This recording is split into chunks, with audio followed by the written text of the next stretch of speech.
It's Thursday. Good morning and welcome to Blabbing from Britain, episode 51 with myself and John, and literally with myself and John today. And has anything happened this week? No, nothing important. Nothing really, America's just as stupid as we were with Brexit this week. That's well, there are parallels, aren't there? Because I've been thinking about this, and it's basically people who feel that they've not been or had any benefit from government. But wasn't it the same in the UK? That's right, Brexit and the election of President-elect, I'm going to say it now, Donald Trump, very similar. Did you say Donald Duck? Oh no, Trump, sorry. Yeah, no. I just think the two of them are so similar, you know.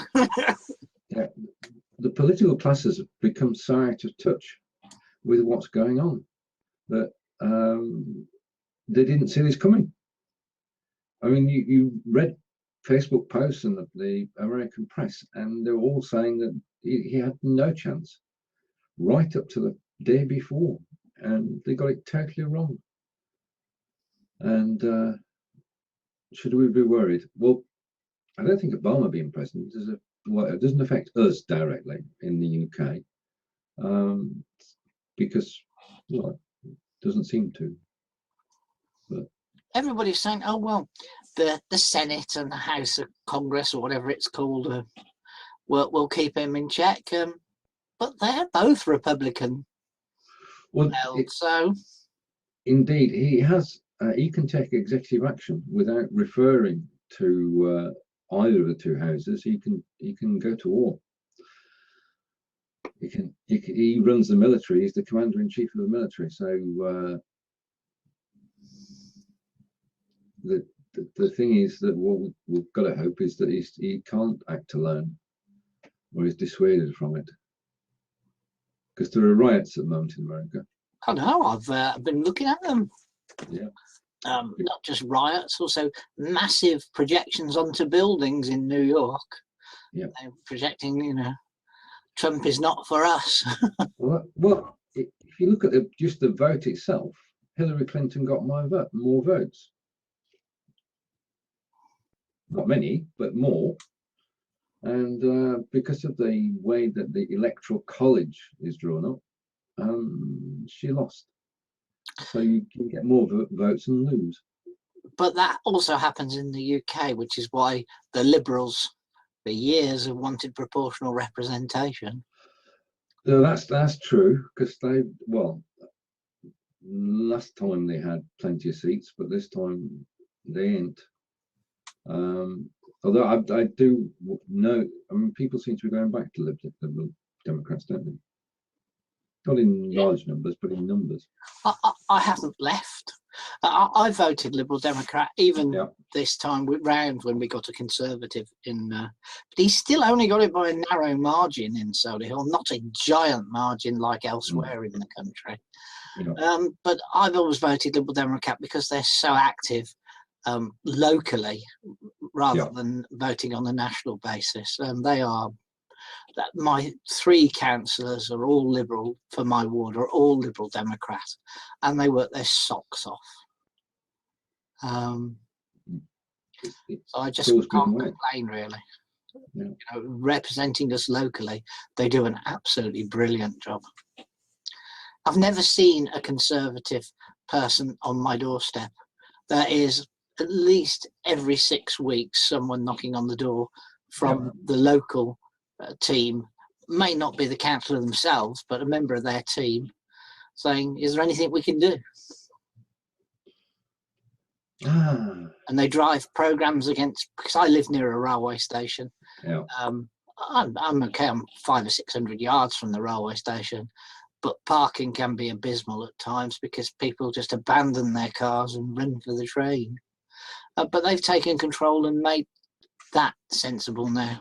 Yeah. So, lots of things have happened because of them. Morning, Kelvin.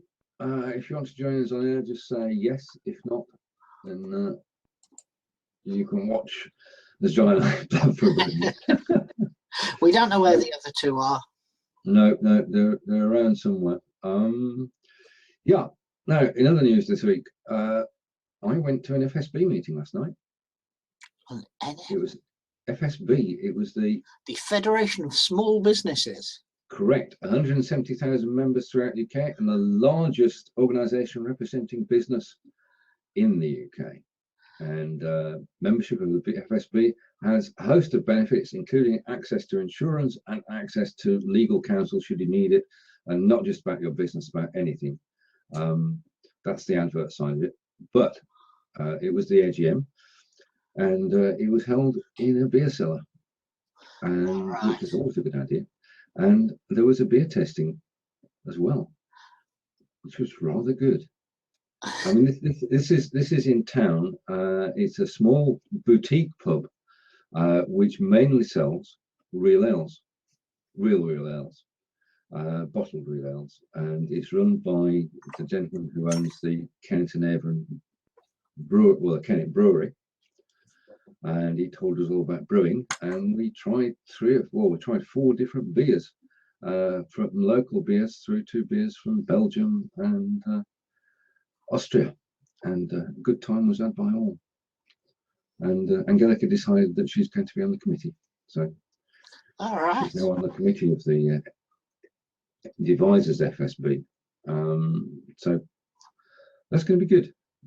Because they've turned it around. I mean, the thing was that they've taken it, the 3 guys involved have taken it from nobody attending any meetings that didn't take place to having attendances of 20-30 people at meetings now, which is against the trend, isn't it? Yeah, I mean, even our 30, we're almost 34 years old at Solihull Business Club. Yeah. And membership hasn't fell off, attendance has fell off. Yeah.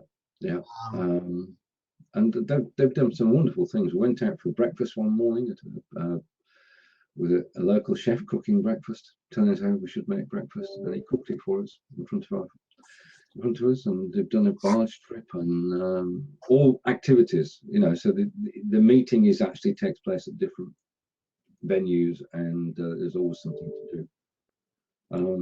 So that was the FSB. What else has happened this week? I wonder what else could have happened this week. Just a moment, John. Shall I see what else has happened this week? And just need to go. Well, while you were on the subject of beer, I haven't been in it yet, but about 2 months ago, a micro pub opened up in a shop down the road from me. I have not been in it. The website is a Wix site, and it's the worst thing since unsliced bread. But the beers look really very, very neat. So we're going to make an effort and go to that in the next couple of weeks and see what it's like. But it has strange opening hours. It's only open 5 till 10 p.m. Yeah, the same with ours. Ours closes I think about between 9 and 10 o'clock at night. It's only open so many hours a week, because they're not after the pub trade, they're after the beer connoisseur trade. Yeah. And beer connoisseur you have to be, because each bottle of beer is £6. Right. And upwards. Right, okay, I'm going to screen share for a moment, and you should be able to see. Fraser, can you see it now? No, you have to. If you type in live video into Amazon, you'll see it. Number 1 is the book. Sorry? I said very good. Thank you, John. It's a book that Fraser and I released over the weekend, and I'd just like to mention and read out 2 reviews. And the first one's from our very own Stephen Silk. Video streaming technology is getting mature. There's certainly lots of it about, but how do you produce, deliver, and promote the content you're broadcasting? This is an excellent guide covering all the processes you'll need to create a successful online media channel, and an easy read as well. And the second review, if you forgive me for a moment, is from Roland Millward, who's who runs with Phil Hamdy the Wiltshire Business Club. And over the last few months, I've watched many live broadcasts. I've come to the conclusion now is the time for all businesses to be using this medium. Totally agree with that. Thankfully, this book will guide anyone to start live broadcasts and overcome their fears. This book contains many links to excellent resources and videos to demonstrate how to make a success of live broadcasting. A good buy, a good read. Buy it now. And, who was the other one? Oh, the other one. Right, hang on. You want another review? Good. Okay, just a minute. And the third review is from Darren. And reading this book has provided a fruitful insight into live streaming and how useful it can be for growing your business online. Not only offering practical advice and solutions, it also suggests the platforms, tools, and software that will assist you at every stage. I would highly recommend, whether a novice or a professional, as the advice will ensure your live streaming goals can be achieved. And that again. And do we know who Darren is? Yes, Darren lives up in Scotland. All right. And he's one Fraser's circle. And we have a good morning. And good morning from Scotland. Mr. Stewart from Scotland has arrived. Good morning, Peter. Right, okay. Yep, so the book was released. Morning, Peter. So the book was released this weekend.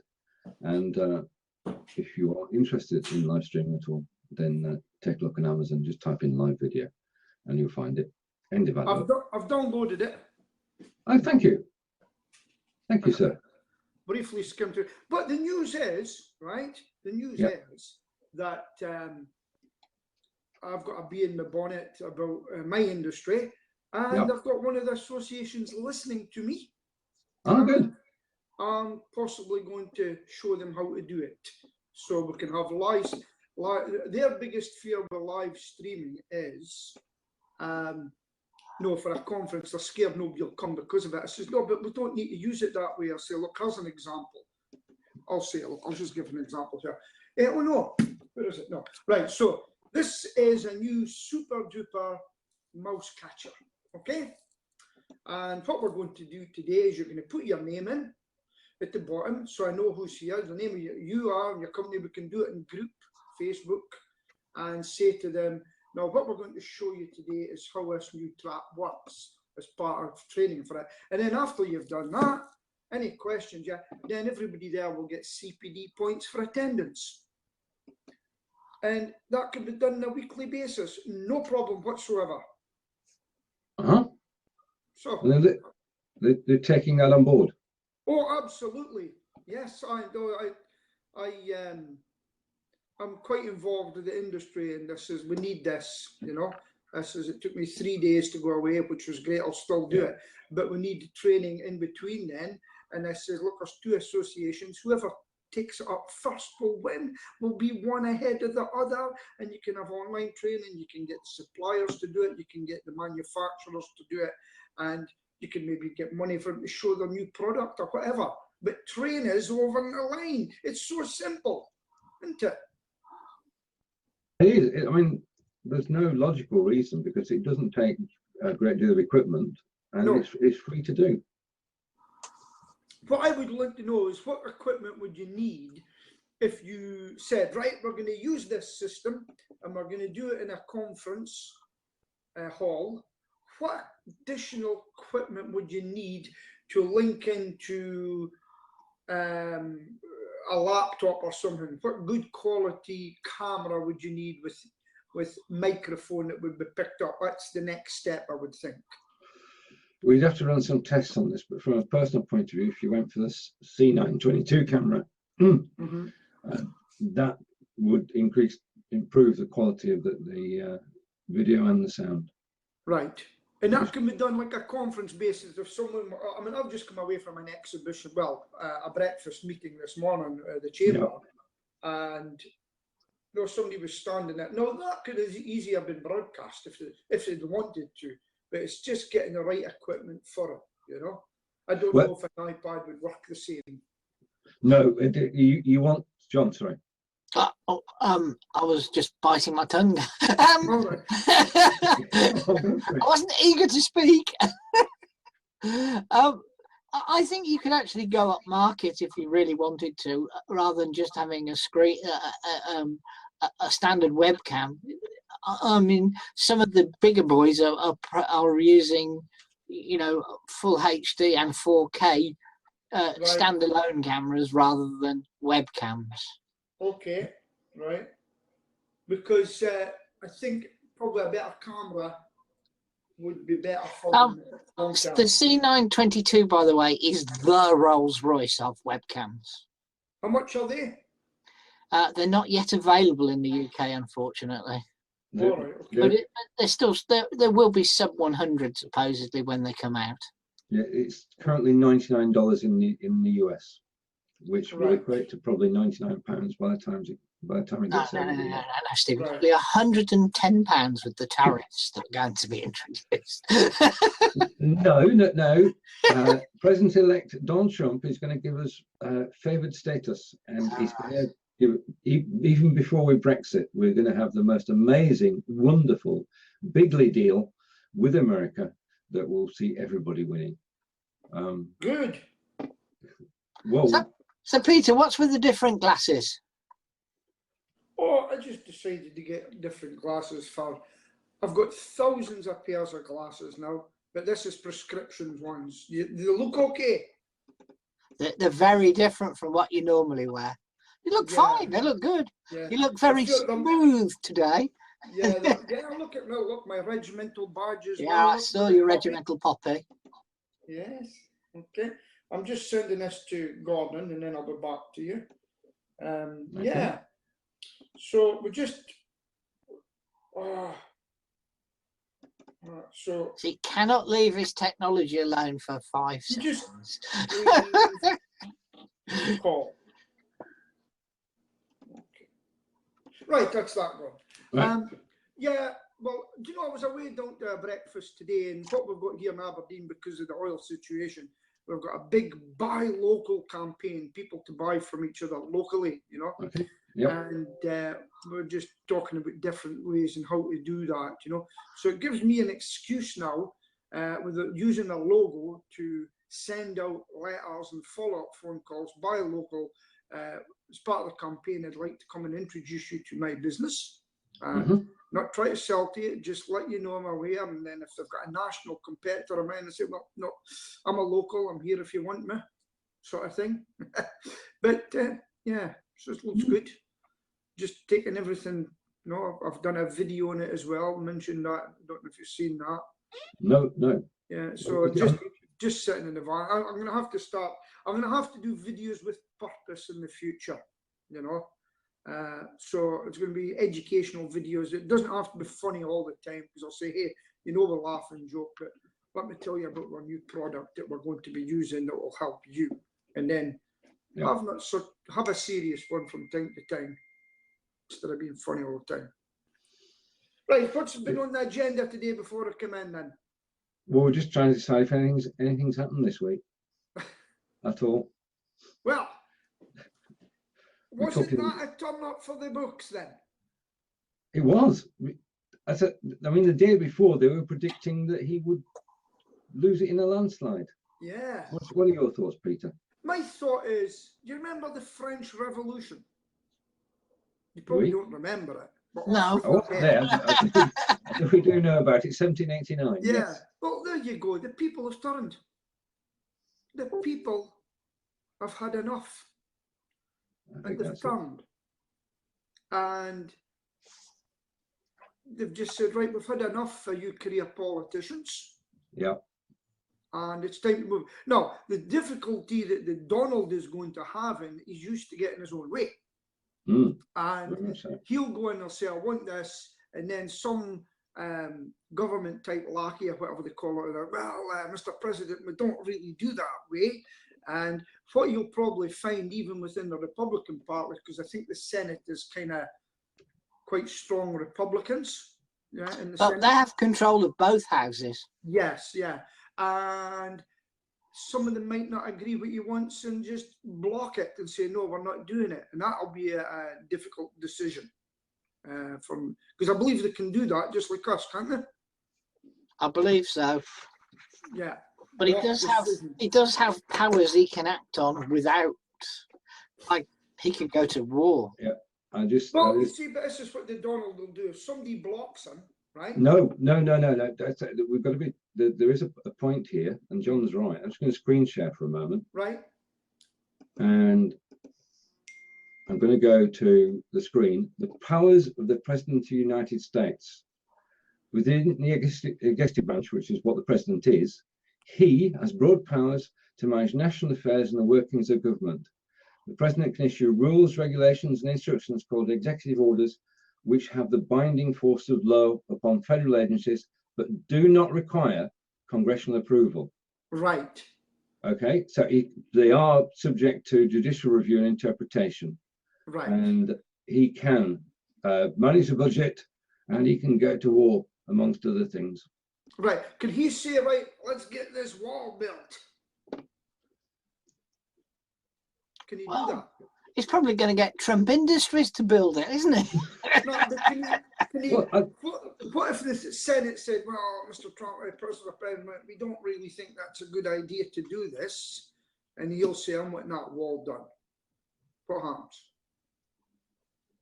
Can he build it like?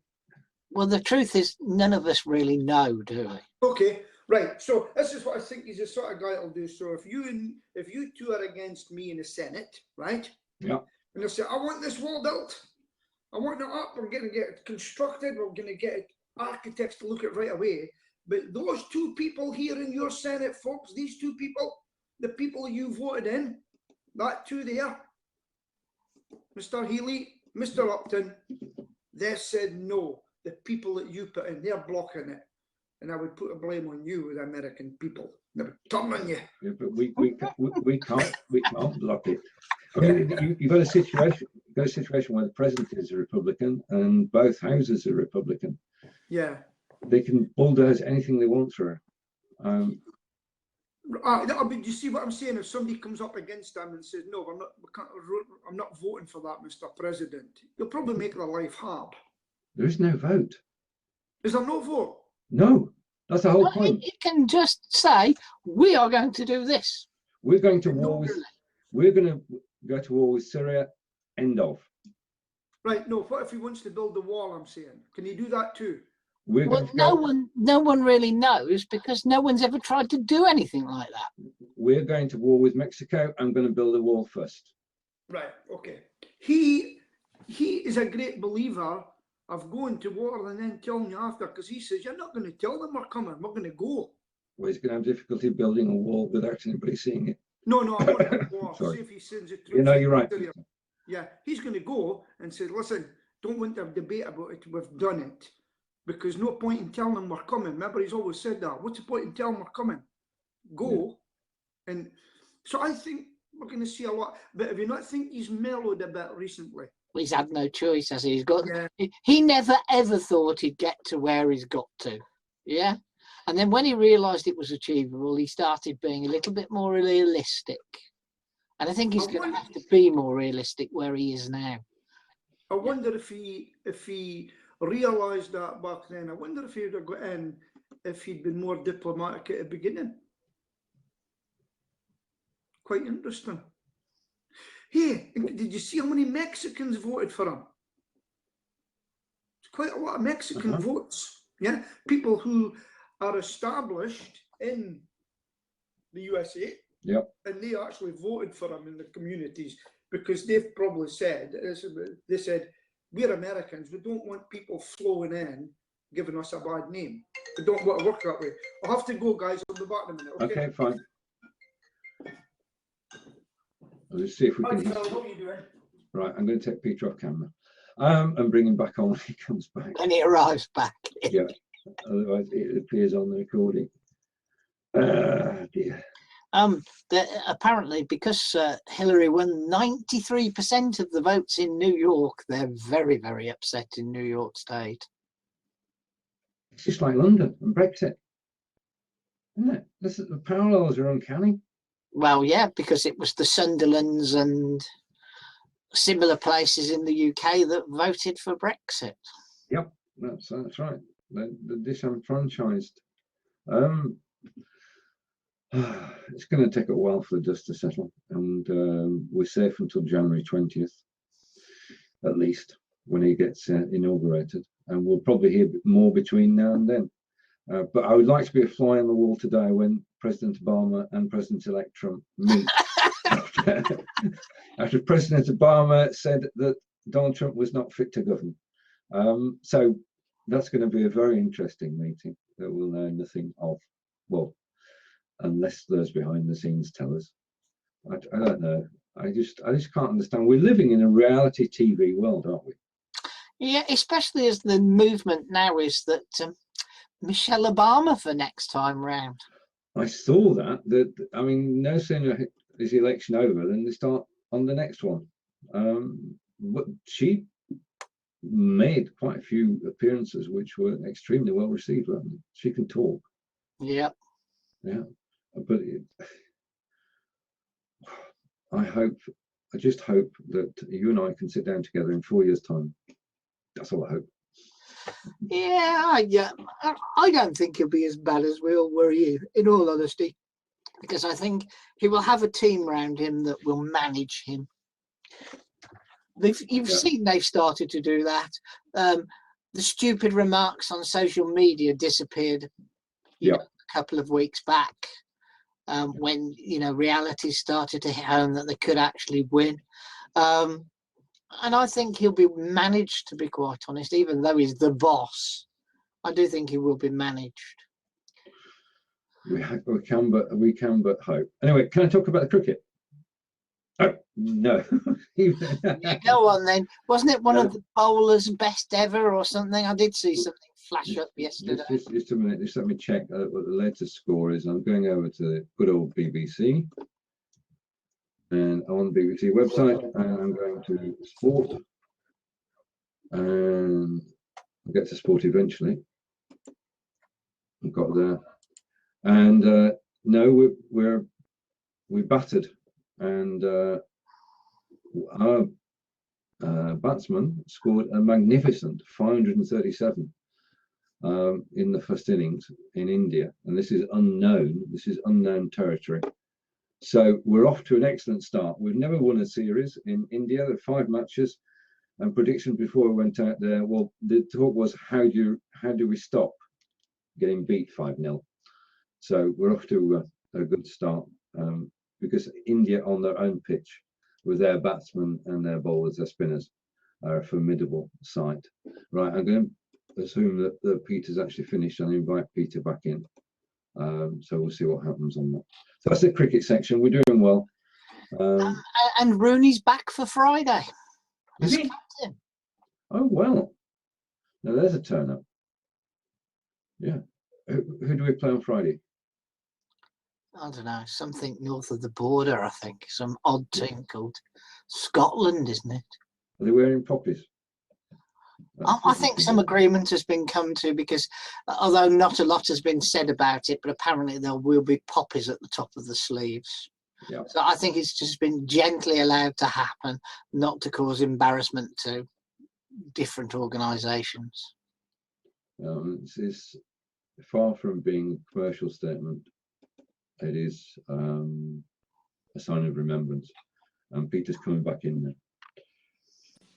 Sorry about that, Peter. Even when you're in the background, your telephone conversation on one side of it is in the recording. Right. Welcome back. We're in another room as well. We've just been talking. Yeah, that giant mouse that you're asking him to kill, we know all about it. Do you know? That contract that was there actually came through a speaking gig that I'd done. It ended up thousands of pounds. Now they're putting it out to tender. So just have to wait and see. One of these things. Yeah. So where was we? We were just talking about football, and we're talking about England versus Scotland this weekend. Right. So you're over. Have you finished that conversation now? I've just started it actually. We were talking. It is pertinent, and you will be interested because FIFA said they couldn't wear poppies. Yes. The players, and as John just said, they are quietly wearing poppies. Yeah. Supposedly they're going to be allowed to have a poppy at the top of the sleeve, but we haven't. There's been no formal announcement about it, but it was mentioned in Gareth Southgate's pre-match talk yesterday. Yeah. What's your views on it? I do not think it's political in any way, shape or form, and it's important it is there. You're wearing one right now, aren't you? Yeah. I've actually got one, but I don't wear it around the house. Well, it's funny, I'm doing a World War II show on Sunday. I'm doing a singing show that I do. And I hardly wear the poppy until it's near the time. What I don't like, just like Christmas, I don't like wearing things too early. Yeah. And I'll wear it. And if somebody doesn't want to wear a poppy, I've got no problem with that whatsoever. And people, so there's been a lot of debate. And if a newscaster doesn't want to wear his poppy, that's fine by me. Doesn't bother me one bit, you know. For those that want to wear it, yeah, fine. Yeah, and that's why they fought for liberty, for freedom of speech, and we can't force them to wear it. If they want to wear it, they've got pride in it. It loses its symbolism if it's a forced item anyway. Absolutely. Yeah. And FIFA's rules being FIFA's rules, I say, hey, that's your rules. No problem at all. If that's what you want, the players can wear a poppy when they come off the field or whatever they want to do. You know? Now, apparently Wembley is going to be decorated with poppies. Yeah. The stadium itself. Rules are rules. It's quite a funny thing. And you just got to stick but to the one thing I was always taught is rules are there to be broken. So, you know, there's two sides to every coin, isn't there? Yeah. No, it's just conforming. It's the same with the BNI badge. I don't wear it. People say, where's your BNI badge? I says, see that badge there? Yeah. I says, it got me £35,000 a work. That's the badge I wear. That's your regimental badge, as opposed to the regimental. I've got a little one like that. this. We've seen it before. Yeah. Little silver one. That's the one I wear because it's something different, you know. And I'll sometimes wear the BNI badge with it. But the badge strikes up a conversation, and that's why I wear it. Because if everybody in a room's got a BNI badge that you go to, stick out from the crowd. Have your regimental badge on. That's what I say. Because I'm not a conformist. Sometimes I break the rules as well. I break the rules too. I think we do occasionally. And just word from Stephen, he is... I saw it pop up in the corner. He is at Utoxeter races, and he can't get into the show on this phone. So hopefully he'll be here for week 52 next week, which will be our 52nd show. Are we going to do anything special for next week? Well, we discussed this the other day. The only thing we came to a conclusion with was party hats, but that's a thought. That's a thought. I'm a humbug. I won't wear a party hat at Christmas, so I'd be a real hypocrite if I wore a party hat. I've got a few hats that I wear. No, I meant, you know, the false crowns and the cracker. You know? Okay, yeah.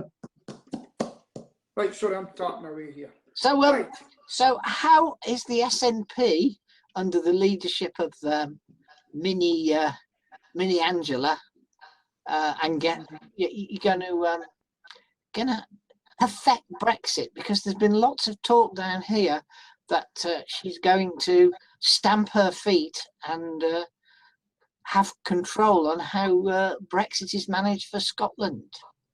Well, you know, every time she speaks, and what I've looked on the internet, every time she speaks about Scotland, she makes another enemy, because she doesn't speak for all of Scotland. Right. She speaks for the people that vote SNP. Mm-hmm. So Scotland is made up of very much different people. And something's happened within SNP. I don't know if you know this, but somebody, six of them had the audacity to vote for Brexit. Did you know that? No, I didn't. No. So the party is having some cracks in it. Jim Sillars, who used to be high up in the SNP, I don't know what status he had, he is criticising, there's other people criticising, and slowly but surely there's a split. Now, she's talking about the second referendum. What she's not doing just now is bringing it on. Because why? Even one of the ex-leaders of the SNP, Gordon Wilson, has said you wouldn't win. Not at this point in time. Absolutely not. The way things are now. So don't believe everything that you hear. She can stamp her feet all I want, but there's a silent majority sitting here in Scotland who don't say anything. Yeah. And if it came to the vote again, they would probably vote the same again. I even had one of my the sad thing is this regiment is split with their views on nationalism.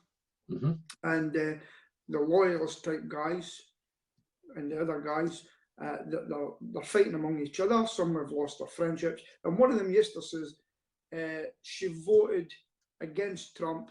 I am now withdrawing from the SNP as a member.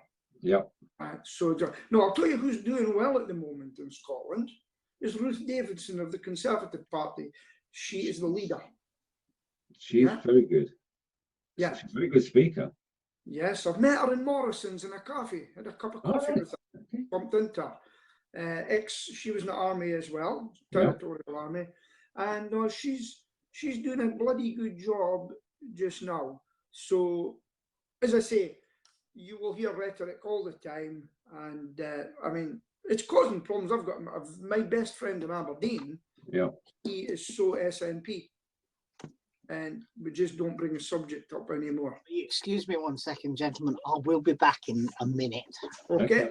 So there you go. So yeah, I mean, we don't know what to believe at the moment, do we, Peter? Because the polls and the news feeds are telling us one thing, and then the exact opposite happens. The problem I see with what's happened recently, the people have asked the government to go for an in or out Brexit. Yeah, whatever it was called. They said yes, go ahead with the referendum. They didn't say yes, go ahead with the referendum, and if it's out, we want to debate it more. This says it's in or out. That is the problem, and they put it to the people, and 17.5 million people more said out than stayed in. And I think if that is changed in any way, there will be trouble. I think that there would be a riot and probably a north-south divide as well. Absolutely. I don't think they can reverse it now. I think they can argue about it. But I mean, if you look at Parliament, 2/3 of the MPs would want to stay in the EU. Okay, so if they vote with it, if they get the vote, and they're going to get a vote, if they're voting with their consciences, then they would vote against Brexit. Yeah.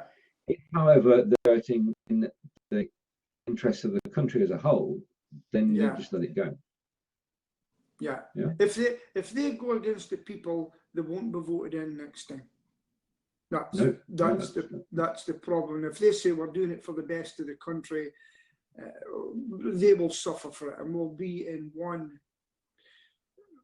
I just think the decision's been made, you know, and let's just get on and work as best as we can. You know, look at America. I believe there's actually been some riots in America since Donald Trump. There are, because I mean, Hillary got more votes than Trump. Yes. Yeah. So there is an argument that over there. Well, I mean, you've got the electoral college where you've got to get 270 electoral votes, which is a mystery to not just us in Britain, but I think America as well. But Hillary got more votes, so you've got a split. You've got half the population on Democrat side, half of it on the Republican side. So, and how did that happen? Have you any way of explaining that to me? What's an electric? Right. Okay. Right. Imagine that the UK and Scottish counties, geographical areas, and people vote within the area. So the people of Lancashire vote, and the county of Lancashire has 20 votes in total. So the people vote, and they decide that Jeremy is going to win. Yep. Okay, right. Okay. So their 10 votes now go for Jeremy. Yep. Right. The people of London vote, and they decide to go for Mrs. May. Yeah. But they've got 20 votes. Right. Right. Now, it means that Mrs. May wins because she's got 20 votes. Jeremy's only got 10 from Lancashire. So it's that sort of thing where each area has so many votes which count towards the whole. So how do they work out how many votes they're allowed then? Each state is allowed votes according to population. Right. Okay. Yeah. And that's the way it's done. So Mrs. Clinton got more votes nationally, but she didn't win. If you look at a map, you'll see the east coast of America, because she was the blue candidate. The east coast of America is totally blue. Right. Sorry, and so is the west coast. Yes. The coasts are blue. The center of the country, Utah, Ohio, all around there, it was red. If she'd have got 1% more of the votes in Florida, she would have won. Because Florida has 29 seats, and she only lost by 1% in Florida. So when you say 29 seats, is that 29 people that have been voted in? 29, what they call votes, yeah? Where California has 55, it's the largest of all. Right, okay. What a strange position to be in. It's a bit like actually UKIP got a lot of votes, but they only got one member in. Yeah. Yeah. So they're a big vote. So what is proportional representation? Can anybody explain that to me? We have a Lib Dem with us today, and John. I admitted to being a Lib Dem voter earlier on the basis of the fact that they work their socks off where I live. Right, okay. Well, I've got to say the same because 2, 3, 4 doors around, my neighbour is a local Liberal candidate councillor, and I've got a friend who's an SNP councillor as well from the same ward, but I get the Liberal to do everything for me, and he does it quite quickly. Well, as I said before, no one from the Conservatives knocks on my door. At least every 6 weeks, someone from the Lib Dems knocks on the door. Well, I've got to say, this guy puts out a newsletter. He's approachable. I don't think he's worked a real day in his life, like, but it doesn't matter. Sorry for disappearing, by the way. It was Amazon at the door with a parcel for my daughter, not me. Very good. Yeah, so yeah, it's quite interesting times. Proportional representation at the moment, John's not going to do it, so I will. The UK system is first past the post. Yes. So we all vote for an MP, and the MP with the most votes is elected. That's it. And that means that you can get 20% of the vote throughout the whole of the UK, and only end up with 10% of the MPs. Is that fair, John? Yeah. Yeah, so strange. Now, how is the leader picked? Does the leader have to be an MP in his own constituency to be elected? I think the leader of all the parties have got to be MPs first. Right, they've got to be an elected MP in an area. Yeah. Well, are we talking leader of the party, or are we talking prime minister? Prime minister. Yeah, because leader of the party is a different role. And that person can come from the House of Lords, because Laura Burt, who was my MP, is currently the leader of the party of the Lib Dems, and she sits in the House of Lords. Right, okay, so that's a leader, but the Prime Minister must also be a sitting MP. Yeah. Okay, and who elects the Prime Minister? It's chosen by his party. Hence, Hence, you have the situation like Gordon Brown, who is an unelected Prime Minister. Because he's chosen by his party when left. Yeah. Same with Mrs. May. Mrs. May. People saying she hasn't been elected, but she has. She's been elected by the party.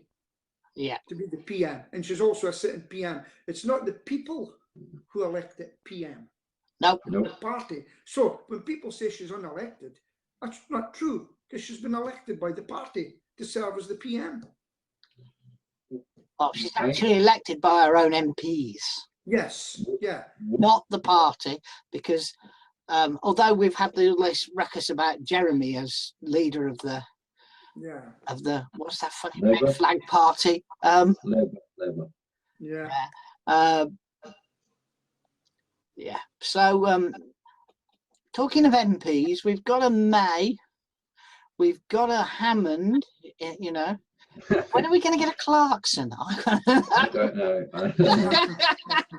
It's back next week, isn't it? Yes, I'm in an argument whether to spend the money on Prime or not. Yeah, that's the wrong phrasing. But the trio of Clarkson, Hammond, and May are back. Right.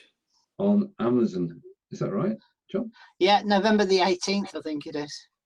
I've got to say, Amazon Prime for me recently has been absolutely brilliant by getting parcels delivered. Yeah. And also watching Amazon Prime. There's some fantastic things on Amazon Prime, and also watch Netflix as well. But yeah, there's some really good programs. We don't watch mainstream TV anymore. We sit and watch, and we'll say, well, we'll put on another one. Well, we'll just watch one more episode. Yeah, that's it. You can binge watch 3 or 4 episodes, no adverts, no interruptions. I've just done a catch up on Great British Menu. The 9 weeks worth I've watched in just over a week. Right. Yeah. Yeah. But I don't watch telly. I only watch iPlayer, except we have the telly on in the background these days when we have our tea, you know. Yeah. Very good. Right. So now, I mean, now with the books out and everything, I'm going to start. I don't know if I told you. Is this recorded, by the way? It is, yeah. I'll tell you offline. I'll speak about it offline. I'm going to start looking to get my show up and running, and I think it's going to be 7 o'clock on a Monday night. Very good. I'm going to do that, and it'll be the talking here, and we're going to talk, and then we're going to bring people up and get them to speak, tell us about their business, and just take it from there, and just don't know where it's going to lead, you know. Indeed, go for it, Peter. The first step is the hardest, and once you've done it, you know. Yeah, and do you know what, I was aware, do you know when you think, you ever say to yourself, right, like yesterday I was networking early in the morning, and then I was networking last thing at night at an art exhibition, and it was a show around, and I met people there, and I made 2 contacts yesterday, and then this morning I says, no, I'm going to go to this business breakfast by a local, and I met a chap called Bob Keeler. Very well known in this area. There's loads of speeches, very high up in the oil, but he's all about motivation now and helping people now. So I managed to get a chat, and I says, I'd like to tell you about my organisation, Bob, PSA. And he looked, and I says, because I'm the only member up here. And he says, no, you're not. He says, I've just joined. I says, oh, fantastic. And very good man of influence, and I had a good laugh with him, and he says, we must meet up for a coffee. So that was one of the reasons to go along, and then somebody else is going to get your card. So there's always a reason to go out there. Do not forget to go and meet people, gentlemen. I got to say, I was out last night at an FSB meeting. Right. And it was a combined AGM and beer tasting. And it was very good. Yeah. And I was the speaker at Solihull Business Club last night. So. Well done. What was you speaking on? I was speaking on software that won't make you bankrupt. So I talked about low-cost software and showed some examples of what you can do with it. Right. Okay. Very good. So there you are. So you've just got to use everything. Hence, I'm going to set up my YouTube channel properly. I might just set up a new YouTube channel altogether. I just hate the fact that they're linked to all your emails and things, because I actually work from home, and I don't really want that home to be seen on the internet now. No, my address. The email address? Well, with Google, to get your YouTube channel, it's linked to your email address. Is that still the case, John? Yeah, but you can use any email address you like, so it doesn't have to be a Gmail address. Or it could be a new Gmail address. Because somebody's got my old. But I do use a Gmail address on mine, but I don't use the Gmail address for my day-to-day business. Ah, right. And then you can link your YouTube channel to anywhere, really, can't you? Yeah, the only thing I'll say to you is that I said to you, I saw something in your front garden recently, and that took me like seconds to find you from your website. I simply took the postcode from your website, put it into Google Maps, and I was able to look at your house. That's right. I think you have to not even worry about that anymore. There is no privacy anymore, Peter. Okay, right. So what I'm going to do is get a YouTube channel, and I'm going to look at my video course I've done and start really put one on Facebook and put the same one on Google, so it goes on YouTube, and put in some descriptive words, the tags. I think it's time I've done that. Okay. Right, I better phone him as well. It's all go, isn't it? It is indeed, and that's really another show. The next week is number 52, which would be good to celebrate 52 weeks of Blabbing for Britain. And I'll actually book the show today, John, so that it's there when you go. I actually so much going on at the moment. I was a bit late with this week's show. So, is that still recording? Yeah. Oh, if I stop recording, you all disappear, don't you? Hang on, just a minute. Let's just try that. Just before we go, I just want to put a link in for Peter. Of a good little YouTube video on how to rank your YouTube videos. Oh, fantastic! Yes. Could you put that in the messenger? If you don't mind. Yeah, it's here. You mean in our messenger channel, yeah? Or my Peter Stewart one or whatever. Well, you're part of the group, Blabbing for Britain group. I'll post it in there. That'd be fantastic. Okay.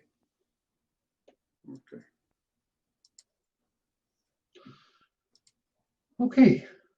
Thank you, John. Done that. Yep.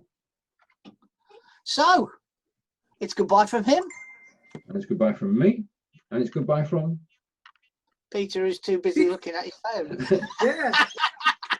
Someone else has called me.